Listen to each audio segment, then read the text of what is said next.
Bigger challenge for sure, but it's a better football team. Good afternoon to you. Good Monday afternoon. I'm Dejan Kovacevic of DK Pittsburgh Sports. This is the new Double Shot Show that comes your way every weekday at 4 p.m. Eastern Time. The Commanders are waiting for the Steelers in Landover this weekend. That was supposed to be one of the remnant easy ones of the first half of the schedule. Of course, now the Commanders are 7-2. They have Jaden Daniels. They have the league really buzzing about them. I don't think anybody saw this coming. And you have this team here, I believe, really fully equipped. Not fully, but close to fully equipped to take on whatever's coming. Because as I see it, the Steelers are 6-2, even though not exactly everything went right. In fact, some significant things over the first half, significant facets went wrong. Russell Wilson wasn't available for most of it. Maybe a lot of us, myself included, didn't realize how much that meant because we appreciated a lot of what Justin Fields was bringing. Russ comes along, kind of changes the overall feel of the offense. That's good. That's real. That's a step up. Look at the running back situation. There hasn't been 100% healthy Jaylen Warren from the outset until the game against the Giants. And even then, his carries were limited, still in the single digits, running a lot more fluidly, but not exactly able to give Najee that 1-2 punch, that complement, that yin and yang that makes Najee more effective until the game against the Giants. Put both of them out there. See what this team is like. Cordero Patterson might still be a little bit away, but I mean, he's going to help too. Pat Freiermuth, still waiting on Arthur Smith to utilize him as WR2. That was supposed to happen. It was the biggest thing that was talked about, and not without cause, all summer long. How about having all three of your outside linebacker guys, your edge rusher guys? Don't forget, early on, Alex Highsmith got hurt. Then Highsmith's getting ready to come back. Nick Herbig gets hurt. You saw Jeremiah Moon out there for a while making splash plays. No one benefits more from a 3 OLB rotation, and he will tell you this himself if he were sitting here, than TJ Watt. TJ loves to be able to rotate. He loves to be able to stay fresh. He loves to be able to go out there and go max effort. And imagine what that means in his head if we think he's going max effort all the time. Do I have to mention Minkah Fitzpatrick? Do I have to bring up Minkah again? I'm sorry. I refuse to believe that Minkah's career as a splash level safety, as a guy who just makes huge play after huge play, fell off a cliff following the 2022 season. I believe there's more there. I believe that when the defense becomes more complete, you are going to see 39 involved. It's a better football team. Yes, other things are going to happen along the way. But my point is that they've gotten this far and done this well without being their best selves. When we come back, Chris Halleck. At DK Pittsburgh Sports, we take pride in coverage that connects our city's fans to their favorite teams. Now, that connection's stronger than ever. Introducing our all-new state-of-the-art app. Find expert inside reporting and original podcasts. Check live box scores. Track the latest stats. Chat it up with our community of thousands of fans, all in one place. The new app from DK Pittsburgh Sports. Coverage that connects.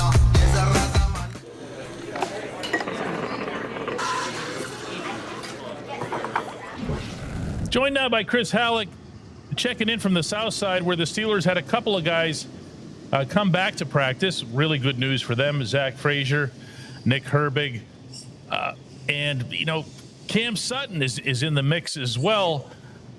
I don't know that he's going to start, though, Chris. That's not the feeling that I'm getting from anybody. No, definitely not. Even Terrell Austin last week, before we spoke, before the guys took their break for the bye week, Terrell Austin was asked directly about Cam Sutton's involvement, and pretty much saying that we're not going to force him into anything. They like the way that Beanie's playing, and why change from that, especially if you don't know what kind of football shape Cam Sutton's in. Beanie Bishop has 3 interceptions in the past 2 games, and while I understand that isn't the totality of one's work in the secondary, it's a pretty nice start. Okay, it's pretty good thing to put at the top of the list. Things you achieved in the last 2 games. You're not waiting very long to get to 3 interceptions. But Beanie has also been, if you go back to all the stuff that we were picking up in there in weeks 2 and 3, all the mistakes that he was making, all the miscommunication, all the times I would nudge you in the press box and say, look at Beanie turning around to ask Minka what's being called. Okay. And that's what he was doing. We haven't seen anything like that. We haven't seen mistakes. We haven't seen it on film either.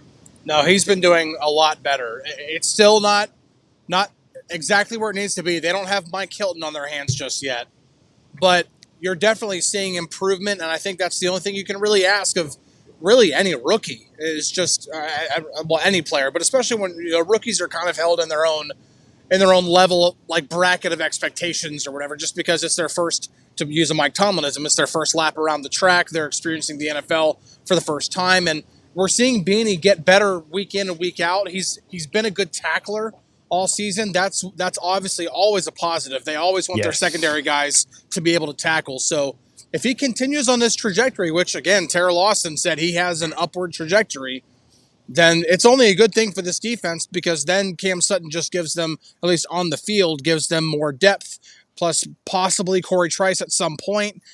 It only helps, especially if Beanie continues to play well. Now, let's take a look at the other 2 positions that are affected by the 2 guys returning today. One is at center. I'm not going to be an idiot here and suggest that Ryan McCollum's going to keep his job over Frazier. At the same time, I'm very comfortable sharing with people that what I've heard from the inside is just glowing about what McCollum was able to do. And it's nice to have that, obviously. It's nice to have a guy available like that as a backup or as an emergency guy. But at the same time, is there any other usage that the Steelers can get out of a guy like McCollum? There's no way center is the only position he can play if he's been around this long. I don't see an immediate place you can plug him in, because Dan Moore is having his best season ever, pretty much, at left tackle. Yeah. And then I don't even mean immediately. Yeah. Look, let's call it like it is. What you really want to see here is somebody else play right tackle. I'm sorry. I understand that. I get it. I'm not taking that seriously either. But Broad, I don't want to make every offensive line segment about Broderick Jones, because there have been a lot of positives too. But when you see McCollum come in essentially off the street and play his position at a high level, and see Najee Harris run through him, around him, behind him, a lot of Najee's runs went right there between Isaac Seumalo and McCollum. And you're going, come on, Broad, man. This dude's like, nobody even heard of him, and he's outperforming you. Yeah, I get what you're saying. But I think that just goes to show, like, having depth on the offensive line is really, like, that was something that I think everybody took for granted in a couple of seasons ago, because they were able to put out the same starting 5 every single week. That's obviously not been the case. They've had to start several different combinations. And Troy Fautanu out for the regular season. Nate Herbig, Nate Herbig out for the season. And James Daniels lost for the season. Like, depth is already tested, and so then you begin to kind of scrape the barrel, and sometimes you end up getting some really positive contribution. Yeah, absolutely. Find something there. I just, it's exasperating in a way, Chris, because you can see now certain parts of this offensive line. And look, Frazier's not going to hurt you, to say the least. Frazier's, you want to talk about somebody whose arrow is pointed upward. That's very much that player. Outside linebacker is the other one here. With Herbig back, you're going to be able to rotate things. You're going to be able to utilize, these guys, keep them fresher, get specific in terms of circumstances. at the same time, we also saw before Herbig went down that Terrell Austin wasn't hesitating to use all three of them at the same time. I'm wondering if that might not happen again. I would almost bank on it. And that's not even anything that I can say, well, I saw this in practice. No, I don't have to look at anything in practice. Even if somebody told me that they did do it in practice, it doesn't matter. That was something that they've shown a willingness to do. And I think they're going to find different ways that they could possibly get after the quarterback. It's not just going to be, I think that's one of the biggest criticisms that we have of this team so far is that they're not blitzing enough. They're not rushing more than 4 guys enough. But that's one way that they can do it because Alex Highsmith has proven his worth this season. Whenever he went out, you saw the run defense on that side of the ball take a huge dip. You're seeing his ability to get after the quarterback, even if he's not always getting there or always getting home. He's causing, he's wreaking havoc in the backfield. He's getting to the quarterback. He's getting quarterback hits. Those things matter. Even if it doesn't help, matter on that particular play, quarterbacks taking hits, it wears them down. And so seeing what Highsmith is doing, adding Herbig back into the fold only makes that front better. This is the edge depth that we were talking about. They haven't been able to utilize it for several weeks because of injuries. Having that back is obviously going to help, and it helps keep TJ fresh too.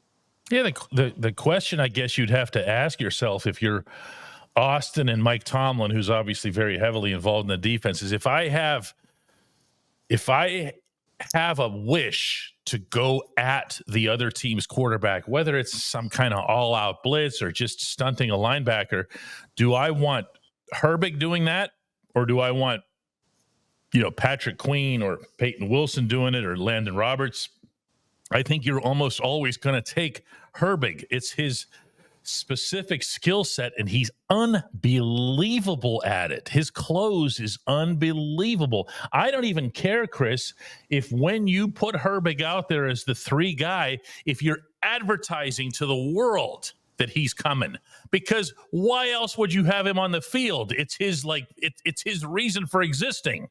Yeah, absolutely. And the one thing that I'm curious to see, because we saw it in the last game of Alex and TJ kind of swapping sides just for a few plays. Like, what if they tried to do that with Herbig and Watt out there, or with Herbig and Highsmith out there, but instead Herbig is on the side that he would normally be filling in for Highsmith, and Highsmith goes over to TJ's side. Just continuing to mix it up, show the offense different looks, try to confuse them, try to get them to be more confused on the way that they call their protections at the line of scrimmage. Anything that can help gain an advantage. It doesn't always have to be, hey, unless you sack the quarterback, it's a failure. No, there are different ways that you can absolutely get the offense to beat themselves too. What you have to do, I think, is take care of your best player. You have to make TJ your priority in every circumstance, in every setting. What you can't allow is to have a team do what the Jets did, where they just say, forget it. We're just taking TJ out of the game. If we have to put 2 people, if we have to put 3 people, which they did occasionally over there, we're going to erase him. I'm not okay with that. And then TJ just stays over there. Now, he doesn't have to do the whole Max Crosby thing and go rolling across the entire line or anything like that. But you do want and need, I think, for him to be, let's put it this way. This isn't on TJ. This is on the scheme. Less predictable. Mm-hmm. How are we going to have to try to stop him? Is it going to be as simple as man on man? But are we going to have to move our man? Are we going to have to move our alignments? Make them worry about TJ's alignment. Yeah, absolutely. And I think, honestly, if I'm trying to put 2 and 2 together here, just taking the evidence that I've seen, Mike Tomlin likes to use the phrase 2 as a pattern. And we've seen multiple teams be willing to completely go all out in taking TJ out of the game, whether that means a pure double team, whether that means the original, like that, the tackle plus a chip, or maybe a double team plus a chip, whatever it is, they are going all out to take TJ out of the game. And so maybe that's the reason why they've been willing to, okay, now, let's try to swap him. Let's see what happens. Yeah, and it ends up working out. And so that's my point, Chris. I don't want them to be okay with that. I don't want them to be okay with the intentional walk, so to speak. Okay. Right. I don't want teams to just put my best hitter on base and say, I'll deal with the next guy up.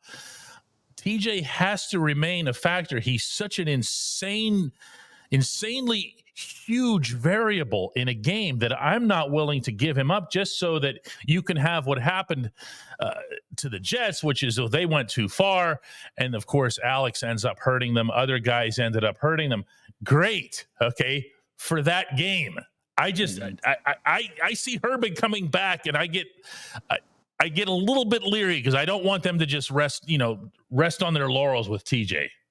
No, I see where you're coming from, but I do think, especially the way that they talked about it, that we're going to see this defense continue to evolve. Whether that means more exotic blitz packages, which we know they have. We saw them in Latrobe. We did. But whether it's that, whether it's continuing to move TJ around, I think for the most part you are going to see TJ playing in his position, the position he's most comfortable at. But I do think that doing it for just one game wasn't an outlier. I do think you'll continue to see this defense try to find different ways to make plays. And this might be the week to do that against the wunderkind that Washington has. When we come back, J1Q.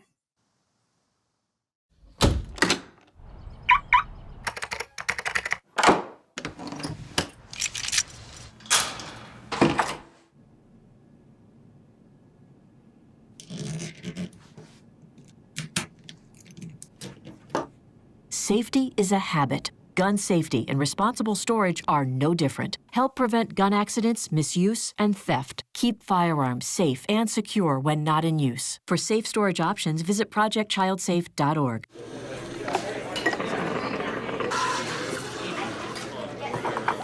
Today's J1Q comes from way out in the desert.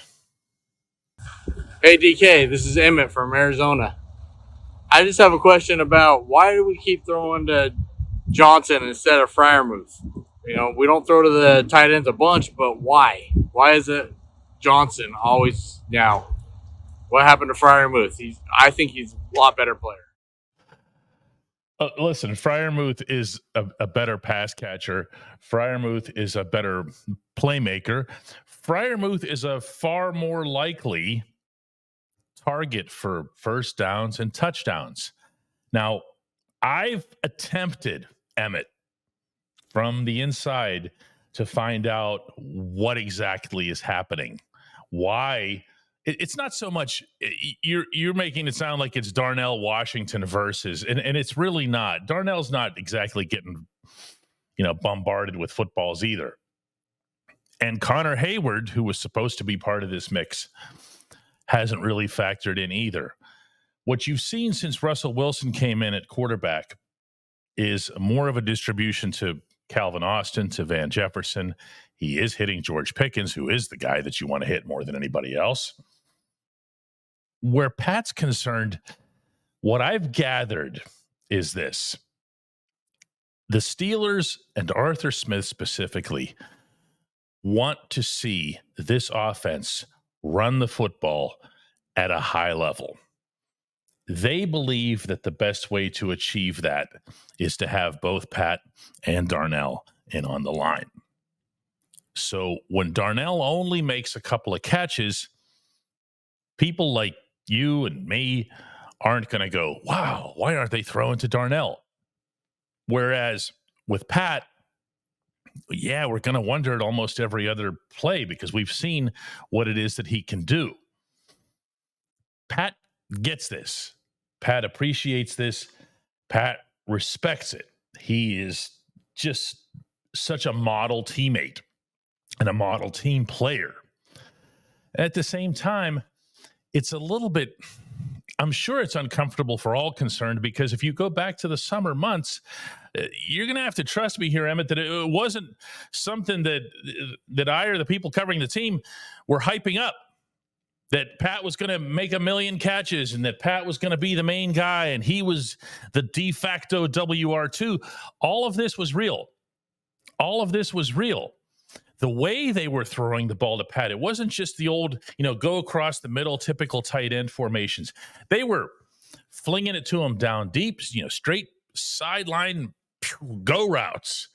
They were throwing a ton to the sides for whenever it is that they face opponents where they'll need to do that, the ones that fill the middle of the field. He's not been involved yet in that capacity. There hasn't even been one game, if you think about it, like the one that he had in Cincinnati last year, where he had the 9 catches and the Bengals had the idiotic formation that the Steelers were like, really? You're just going to give us this? And then they gave it to them, and the Steelers just took it all day long. Pat's time is coming. He's not exactly been someone who's underperformed. He's been underutilized. There's a difference. His time is coming. When it does, the Steelers' offense is going to be that much stronger.